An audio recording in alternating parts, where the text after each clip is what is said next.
How does an entire company collapse because one woman took her laptop home to work?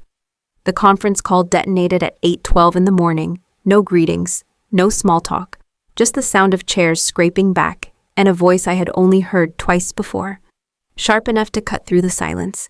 Why are the core systems offline? No one answered.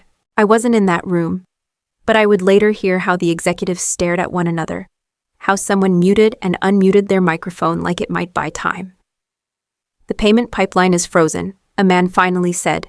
Customer access is failing. Internal tools aren't responding. And who, the voice said, slower now, more dangerous. Authorized the termination on Friday. A pause, then a name. Marla did. Another pause, longer. For what reason she claimed the employee stole company property. What property? A laptop. The room went dead quiet. You shut down the architect of your infrastructure, the voice said, rising. Over a laptop she took home to work, someone tried to speak. Someone else cleared their throat. It didn't help. That was the moment my name entered the room. Freya Hale? Someone said, Senior Systems Architect. The voice at the head of the table went cold. You fired who? The story you're about to hear is a work of fiction created by the writing team at RevengeAITA. While the events, characters, and companies are imagined, the emotions behind them reflect real workplace conflicts, power imbalances, and the consequences of unchecked authority. Each story carries its own message, shaped by a different moral fault line, and is told to explore accountability, dignity, and the cost of careless decisions. 2 days earlier, I was still employed. Freya, can you stay late tonight? Marla had asked, leaning against my doorway like she owned my time. The Seattle rollout needs final validation. I'll take the laptop home, I said. It'll be faster. She waved a hand. Do what you need to do. I did. I always did. On Friday morning, she didn't wave. She didn't sit. She pointed at the chair across from her desk and said, I caught you red-handed. I don't understand, I said. You removed company property without authorization, she said, voice already raised. No arguing. Security, get her out. Marla, I said, standing, this is my work machine. She didn't look at me when she replied, not anymore. By the time the elevators closed behind me, my access was gone. My badge was dead. My inbox stopped refreshing, and somewhere downtown, a room full of powerful people was just beginning to understand what that decision had set in motion. I woke before my alarm, the way I always did on deadline days. My phone was already warm with messages by the time I reached the kitchen. Morning, Freya. Daniel from Product had written, We're waiting on your confirmation before we lock the rollout. I'll have it before noon, I replied. I ran the final checks last night. I poured coffee, opened my email on my personal tablet, and skimmed through overnight alerts. Nothing alarming. The systems were stable, clean, exactly how I'd designed them to be. At 9, Marla passed my desk and tapped the edge of my monitor. You're early, she said. I usually am. She smiled like that was something she could take credit for. We need the validation report tightened. Legal wants it clean. I'll take the laptop home tonight, I said. I can run the test faster without interruptions. She didn't hesitate. Fine, just make sure it's done. That was how things always worked. I stayed late. I fixed what broke. I took responsibility when others hesitated. I was the senior systems architect, which meant every failure eventually landed in my lap, whether I caused it or not. Around noon, I joined a quick call with the infrastructure team. Anything we should worry about? One of them asked. No, I said. If something goes wrong, it'll lock itself down before it hurts anyone. That's why we trust you, he said. Trust? The word stayed with me longer than the call. That evening, I slid the laptop into my bag and shut down my desk. As I walked past Marla's office, she was still there, scrolling on her phone. Don't work too late, she said, without looking up. I smiled. I'll try. At home, I set the laptop on my kitchen table and logged in. The code opened like a familiar language, one I'd been speaking for years. I worked through dinner, then past it, hands moving on muscle memory more than thought. Just before midnight, I sent the final confirmation. All clear, I wrote. We're ready. The reply came a few minutes later. Good work, Daniel said. Couldn't have done this without you. I closed the laptop and rested my palm on it for a moment before standing up. It felt like any other night. Productive, quiet, earned. I had no idea that by morning, that same laptop would be treated like evidence instead of effort. What do you say when someone accuses you of stealing something you were told to protect? Marla didn't look up when I stepped into her office.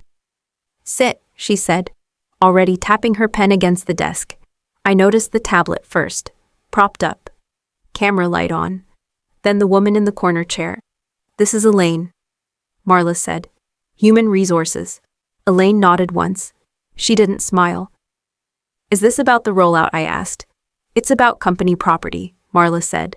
Answer the questions directly. Elaine glanced at the tablet. This meeting is being recorded. Recorded, I said. Why? Marla leaned back. Did you remove a company-issued laptop from the premises on Thursday evening? I took my work laptop home, I said. To finish the validation you asked for, so you admit you took it. Marla said. I took it to work. I said. You approved it. Elaine's fingers paused mid-note. Marla didn't. You removed company property without written authorization, Marla said.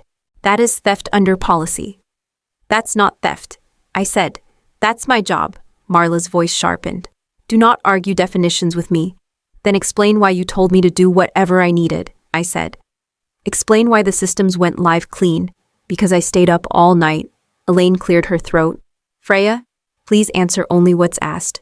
What's asked is wrong, I said. Marla stood. This isn't a discussion, so this is already decided, I said. Elaine finally looked at me. Her eyes were tired. We just need to complete the process. What process? I said. You didn't ask for my badge. You didn't ask for a handoff. You didn't ask for documentation. Marla pressed a button on her phone. Security, she said. We're ready. I felt something cold settle in my chest. You're doing this now. Marla met my eyes for the first time. I caught you red-handed. Elaine didn't correct her. She didn't pause the recording. She didn't ask another question. The door opened behind me, and the sound told me everything I needed to know. How fast can 6 years of loyalty disappear, Freya? Please stand, the guard said behind me. His voice was low, almost apologetic. I haven't been terminated, I said. You haven't given me paperwork. Marla didn't look up. That's been handled. Elaine slid a folder across the desk without meeting my eyes. Effective immediately, she said. Your access has been revoked. My phone vibrated in my pocket. Then again, then stopped. That was my badge, I said quietly. It just went dead. Marla picked up the laptop from the table and turned it toward me. The screen had already locked me out. Company property, she said. Hand it over. I need it for the transition, I said. There are systems only. There is no transition, she cut in. Security will escort you. The guard stepped closer. Please. I stood. My legs felt steadier than they should have. I reached for my bag, but Marla shook her head. Personal items only, she said. The laptop stays. As we walked out, my inbox refreshed one last time on my phone before cutting off completely. A message from Daniel flashed for half a second. Then it vanished. Freya, someone whispered from a nearby desk. I looked over. Priya from infrastructure had half risen from her chair, her hand still on her mouse. It's fine, I said, because that was what I'd always said when things broke. She sat back down without another word. The elevator ride was silent. The guard stared straight ahead. You don't have to do this like this. I said, I do. He replied, I'm sorry. In the lobby. Marla appeared again, holding a small evidence bag. Inside was my laptop charger. You forgot this, she said, sliding it into the guard's hands. Make sure it stays with the device. I stepped outside without turning back. My phone buzzed again, then showed a blank screen where my calendar used to be. 6 years of access vanished in under a minute. The doors closed behind me, and for the first time since I'd built the systems everyone depended on, I was on the outside looking in. What if the system they trusted had a rule they never bothered to understand? I set my bag down on the kitchen chair and opened my personal laptop. Not the company one. The one Marla hadn't thought about. My hands moved out of habit, not panic. The dashboard loaded slower than usual. That's odd, I said to no one. A red notification slid across the screen. Administrative access anomaly detected. I leaned closer. No, I whispered. You didn't. My phone buzzed. A text from Daniel came through before the company network cut him off completely. Freya. I can't log into staging. Did something change? I'm not in the system anymore. I typed back. What errors are you seeing? 3 dots appeared. then disappeared. Another alert surfaced on my screen. Failsafe protocol initializing. I felt the anger rise then, sharp and contained. Not loud, not wild, controlled. They never asked me about this part. The failsafe wasn't sabotage.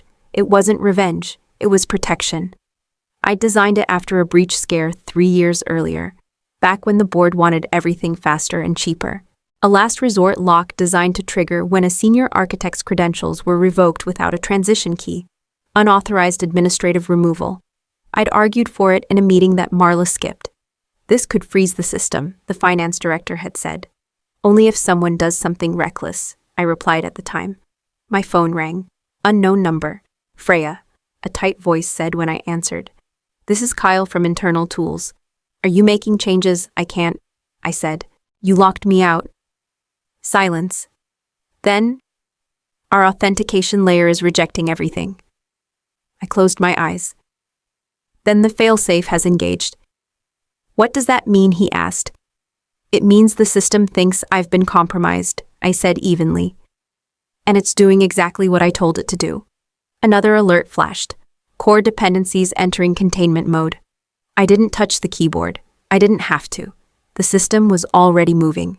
Somewhere downtown, screens were starting to go dark, and the people who had thrown me out were finally about to learn what they had never asked me about.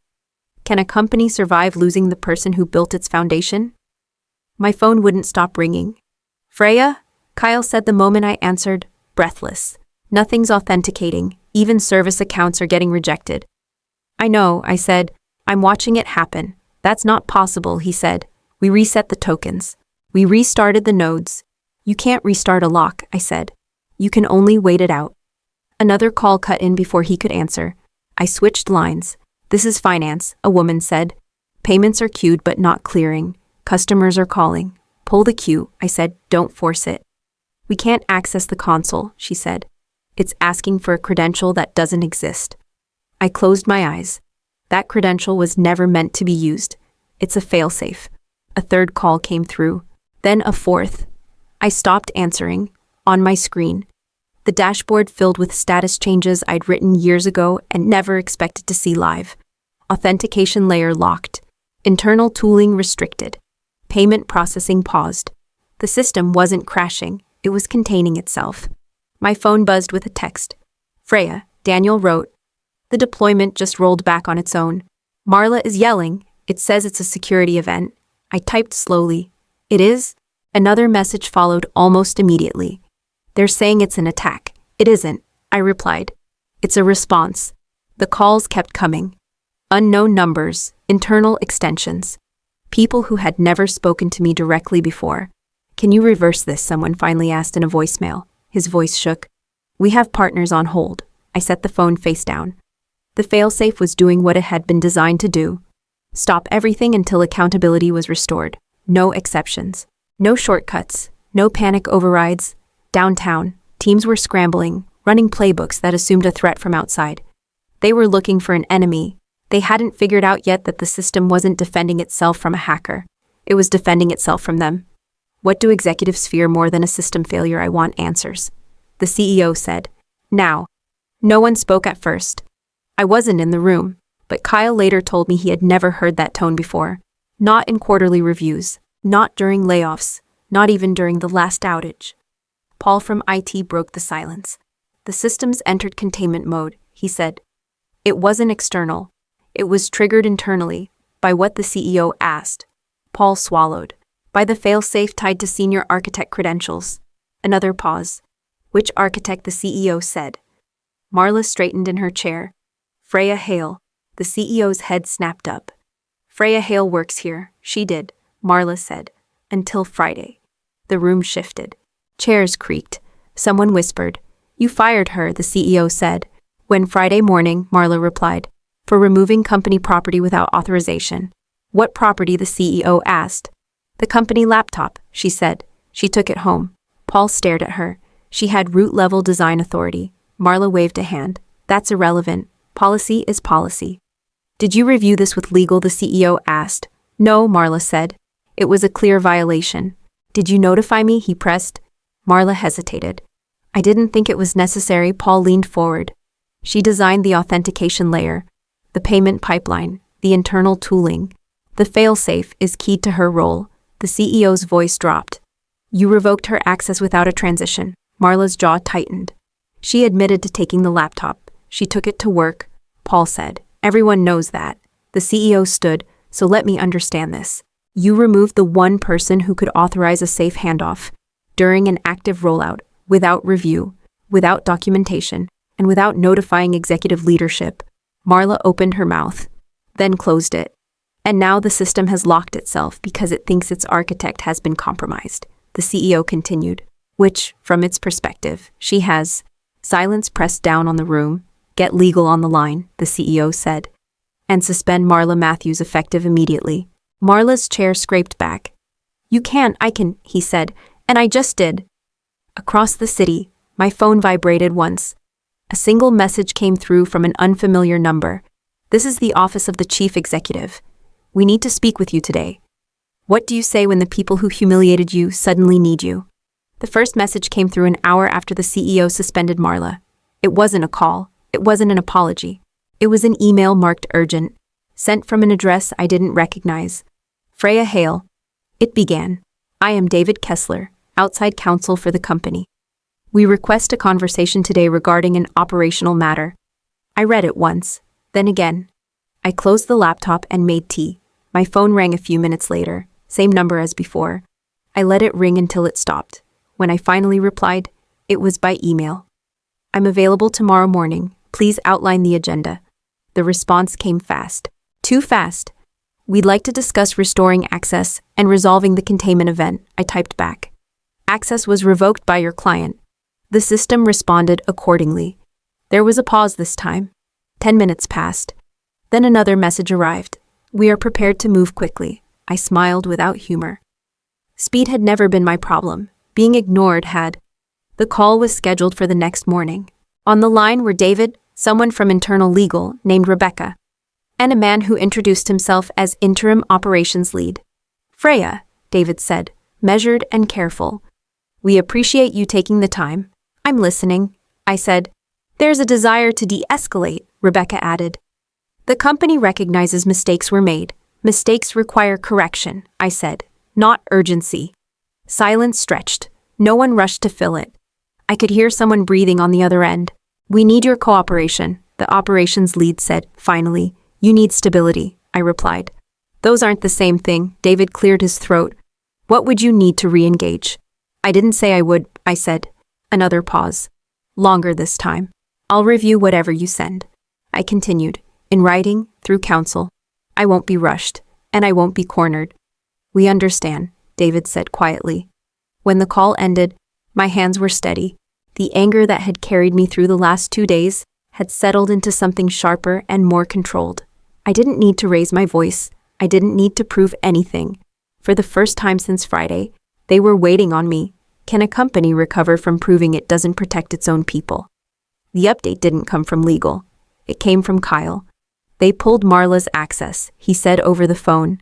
Security walked her out this morning. For suspension, I asked. No, he said, termination. I let that settle before responding. What reason did they give? Violation of escalation protocol, he said. Abuse of authority. Failure to notify executive leadership. I closed my eyes. That didn't take long. It's not just her, Kyle continued. They brought in an outside audit firm. Full review, access controls, termination procedures, system governance, everything. Clients know I asked. They know something's wrong, he said. 2 paused renewals already. 1 asked for written assurances about data integrity. I pictured the conference rooms I used to sit in. The same polished language being used now to explain away a decision that never should have been made. Later that afternoon, David from legal called again. His voice sounded different this time, less careful, more tired. The board has authorized a full internal investigation, he said. They're taking this seriously. They should, I replied. There will be findings, he continued. And consequences. I'm not asking for a report, I said. I'm asking for distance. He hesitated. Distance I won't be returning, I said. And I won't be rushed into fixing what I didn't break. Another pause. Then, understood.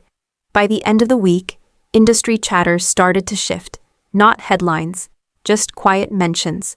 A missed deadline here, a delayed deployment there, recruiters asking careful questions, clients watching more closely than before. Daniel texted me late Friday night. "They're calling it a culture failure now," he wrote, "not a technical one." I stared at the message for a long moment before replying. Those are harder to patch. I didn't feel triumphant. I felt steady. The company was still standing, but something fundamental had cracked. And everyone inside knew it. Authority had been misused. Trust had been broken. And no system, no matter how well built, could hide that forever.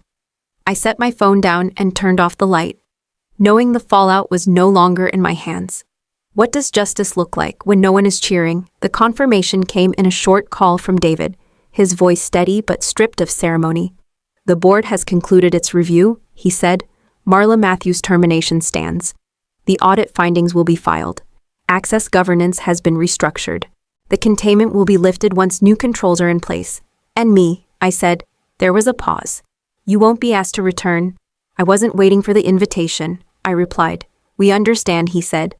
"There will be a written acknowledgement of your role in stabilizing the situation." "I don't need acknowledgement," I said. "I need distance." After the call, Kyle texted once more. "They're quieter now," he wrote. "People think before they escalate, before they threaten." "That's good," I typed back. It means something changed. I didn't step back into the building. I didn't sit across from executives offering softened words. The company kept operating, slower and more cautious. Missing a few deadlines it once took for granted. People stayed, some left. The name remained, but the certainty didn't. A week later, Priya called. They asked who should lead the handoff. She said, "Not me," I said. "You already know how the system thinks." She laughed softly. "I learned from you. That was the point," I said. When I shut my laptop that evening, it was quiet in a way that felt earned. Not relief, not victory, peace without permission. I didn't lose anything that mattered. I kept my name, I kept my work, I kept my dignity. The company lost its shortcuts and learned to count the cost of its decisions. Life lesson, power tests character in moments of pressure. When authority forgets the people who build its foundations, consequences arrive without malice and without mercy. Accountability does not need anger to be effective.